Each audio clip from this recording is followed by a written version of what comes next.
வெப்ப மின்னிரட்டையில் குளிர் சந்தியின் வெப்பநிலை 20 டிகிரி சென்டிகிரேட், திருப்பு வெப்பநிலை 270 டிகிரி சென்டிகிரேட் எனில் புரட்டு வெப்பநிலை எவ்வளவு?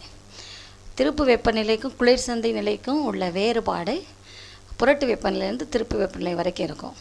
எனவே 250 வேறுபாடுங்கிறதுல இன்னும் 250 கூட்டிட்டோம்னா 520 டிகிரி சென்டிகிரேட் வரும். எனவே 520, 540, 500, 512 டிகிரி என்பதில் 520 டிகிரி சென்டிகிரேட் என்பது சரியான விடை. இப்போது அது நம்ம ஃபார்முலாவில் பார்த்தோம்னா தீட்டா ஐ புரட்டு வெப்பநிலைங்கிறது 2 மடங்கு திருப்பு வெப்பநிலையை விட 2 மடங்கு மைனஸ் குளிர் சந்தியின் வெப்பநிலை தீட்டா சி. எனவே 540 மைனஸ் 20ங்கிறதுல 520 டிகிரி சென்டிகிரேட் என்பது சரியான விடை.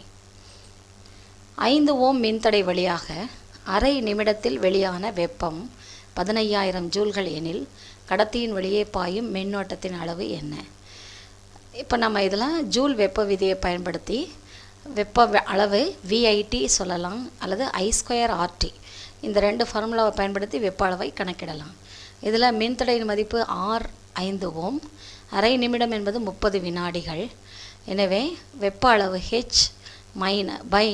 H divided by I²RT. இதில் நமக்கு கேட்டிருக்கிறது I கேட்டிருக்கிறதுனால I² மதிப்பு கணக்கிட்டு பிறகு அதிலிருந்து ஐயின் மதிப்பு கணக்கிடலாம். இப்போ எவ்வாறு செய்யலான்னு பார்க்கலாம். H I²RT என்பதில் வெப்ப அளவு 15000 ஜூல்கள், I² × R மதிப்பு 5 ஓம், T என்பது அரை நிமிடம் 30 வினாடிகள். 150 வலது பக்கம், இடது பக்கத்தில் வகுத்துட்டோன்னா I² மதிப்பு 100. எனவே ஐயின் மதிப்பு 10 ஆம்பியர். எனவே 10 ஆம்பியர் என்பது சரியான விடை.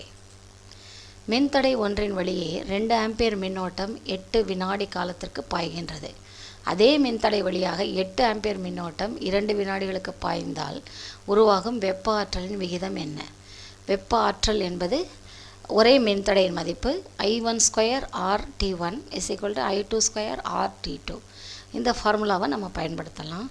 அதை கணக்கீடு செய்கின்ற பொழுது H1/H2 என்பது I1²RT1 மின்தடை ஒரே மதிப்புங்கிறனால R என்றே வைத்துக்கொள்கிறோம் பை I2²RT2. எனவே I1 2 ஆம்பியர், T1 என்பது 8 வினாடிகள், I2 என்பது 8 ஆம்பியர் 2 வினாடிகள். இதை நம்ம பிரதியீடு செய்கின்ற பொழுது நமக்கு H1/H2 என்ற மதிப்பு 1/4 என்று வருகின்றது. எனவே 1:4 என்பது சரியான விடை.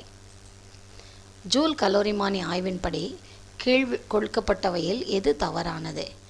H/R² ஒரு மாறிலி, இது தவறானது. H/I² ஒரு மாறிலி, இதுவும் சரி.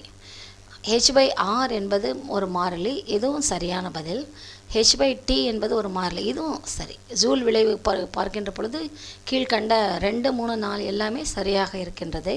எனவே தவறானது H/R² ஒரு மாறிலி என்பது தவறானது. H/R² மாறிலி, அதாவது நம்ம ஜூல் விதியை பார்க்கின்ற பொழுது H I²RT. எனவே H/I² ஒரு மாறிலி சொல்லலாம் அல்லது H/R ஒரு மாறிலி சொல்லலாம். H/R² ஒரு மாறிலி என்பது தவறான விடை. ஒரு மின்சார ஸ்திரிப்பெட்டியில் வெப்பம் மற்றும் அதன் வழியாக பாயும் மின்னோட்டம் முறையே 2 ஆம்பியர் அடுத்து 3 ஆம்பியர் மின்னோட்டம் செலுத்துகின்ற பொழுது ஏற்படக்கூடிய வெப்ப அளவுகளின் விகிதம் என்ன?